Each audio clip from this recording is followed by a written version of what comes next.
कर्नाटक की सिद्धारमैया सरकार ने निजी क्षेत्र में स्थानीय लोगों के लिए आरक्षण अनिवार्य करने वाले विधेयक को मंजूरी दे दी है। राज्य मंत्रिमंडल द्वारा स्वीकृत इस विधेयक में प्रबंधन पदों पर 50% और गैर प्रबंधन पदों पर 75% कन्नड़ लोगों की नियुक्ति का निर्देश दिया गया है। इस निर्णय पर उद्योग जगत की ओर से कड़ी प्रतिक्रिया आई है। इस फैसले की घोषणा करते हुए मुख्यमंत्री सिद्धारमैया ने एक्स पर लिखा कि राज्य मंत्रिमंडल ने सोमवार को एक विधेयक को मंजूरी दे दी है, जिसके तहत राज्य के सभी निजी उद्योगों में निम्न श्रेणी समूह सी और डी के पदों पर 100% कन्नड़ लोगों की भर्ती अनिवार्य कर दी गई है। हालांकि विरोध के चलते मुख्यमंत्री ने इस पोस्ट को हटा दिया। हालांकि विधेयक के मसौदे में ग्रुप सी और डी के पदों के लिए 100% आरक्षण का उल्लेख नहीं है।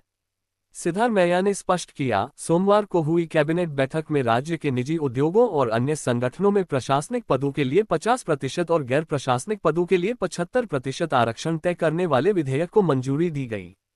इस निर्णय के बारे में बताते हुए सीएम ने कहा, हमारी सरकार की इच्छा है कि कन्नड़ लोगों को कन्नड़ की भूमि में नौकरियों से वंचित नहीं किया जाना चाहिए और उन्हें अपनी मातृभूमि में आरामदायक जीवन जीने का अवसर दिया जाना चाहिए। सिद्धारमैया ने अपनी सरकार को कन्नड़ समर्थक सरकार बताया और कहा कि उनकी प्राथमिकता कन्नड़ लोगों के कल्याण का ध्यान रखना है। घोषणा की तीखी आलोचना के बाद राज्य सरकार ने जोर देकर कहा कि वे उद्योग के साथ परामर्श करेंगे और उनकी चिंताओं का समाधान करेंगे।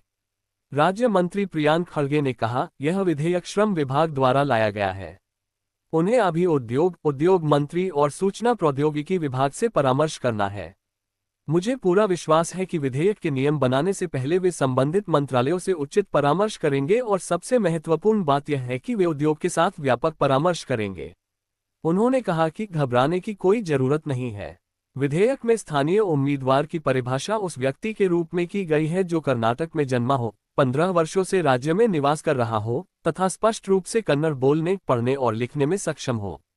विधेयक में कहा गया है कि उम्मीदवारों के पास कन्नड़ भाषा के साथ माध्यमिक विद्यालय का प्रमाण पत्र होना चाहिए। यदि नहीं, तो उन्हें सरकार द्वारा अधिसूचित नोडल एजेंसी द्वारा निर्दिष्ट कन्नड़ प्रवीणता परीक्षा उत्तीर्ण करनी चाहिए। यदि योग्य स्थानीय अभ्यर्थी उपलब्ध नहीं हो तो उद्योगों और प्रतिष्ठानों को सरकार के सहयोग से 3 वर्षों के भीतर स्थानीय अभ्यर्थियों को प्रशिक्षित करने के लिए कदम उठाने चाहिए। यदि पर्याप्त संख्या में स्थानीय उम्मीदवार अभी भी उपलब्ध नहीं हैं, तो कंपनियां छूट के लिए आवेदन कर सकती हैं। हालांकि प्रदान की गई छूट प्रबंधन श्रेणियों के लिए 25% से कम नहीं होगी और गैर प्रबंधन श्रेणियों के लिए 50% से कम नहीं होगी, ऐसा विधेयक में अनिवार्य किया गया है। स्थानीय अभ्यर्थियों के रोजगार अधिनियम का अनुपालन न करने पर 10,000 रुपये से 25,000 रुपये तक का जुर्माना लगाया जा सकता है। कांग्रेस सरकार के इस निर्णय पर उद्योग जगत के नेताओं ने सवाल उठाए थे तथा कई लोगों ने इसके संभावित दुष्परिणामों तथा कुशल श्रमिकों की अनुपलब्धता की ओर इशारा किया था। बायोकॉन की अध्यक्ष किरण मजूमदार शॉ इस निर्णय पर प्रतिक्रिया देने वाली पहली कारोबारी प्रमुख थीं। उन्होंने कहा कि नीति से राज्य की प्रौद्योगिकी में अग्रणी स्थिति पर कोई असर नहीं पड़ना चाहिए और उन्होंने उच्च कौशल वाली भर्ती के लिए अपवादों की भी मांग की। उन्होंने एक्स पर सिद्धारमैया, शिवकुमार और राज्य मंत्री प्रियांक खड़गे को टैग करते हुए लिखा, एक तकनीकी केंद्र के रूप में हमें कुशल प्रतिभा की आवश्यकता है और जबकि हमारा उद्देश्य स्थानीय लोगों को रोजगार प्रदान करना है, हमें इस कदम से प्रौद्योगिकी में अपनी अग्रणी स्थिति को प्रभावित नहीं करना चाहिए।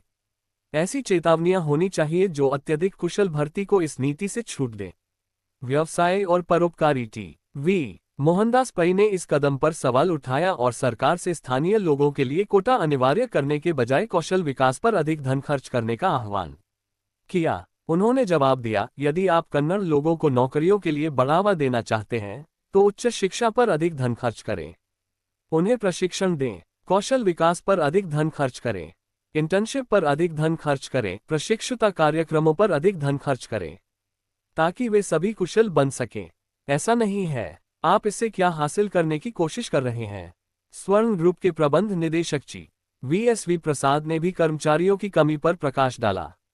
उन्होंने सरकार से उद्योग की स्थिति का विश्लेषण करने के बाद निर्णय लेने का आग्रह करते हुए कहा, इस तरह के प्रतिबंध रखने से अंततः सभी बुनियादी ढांचा परियोजनाएं बंद हो जाएंगी और यदि बुनियादी ढांचे और उद्योगों पर इस तरह की बाध्यताएं थोपी गई तो उद्योग भी बंद हो जाएंगे।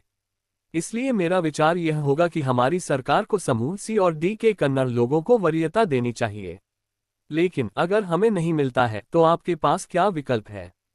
दोस्तों, आपकी इस बारे में क्या प्रतिक्रिया है, हमें कमेंट करके जरूर बताएं। और अगर आपको ये जानकारी अच्छी लगी तो वीडियो को लाइक और शेयर करें, और ऐसी ही काम की जानकारियों के लिए हमारे चैनल को सब्सक्राइब करें। धन्यवाद।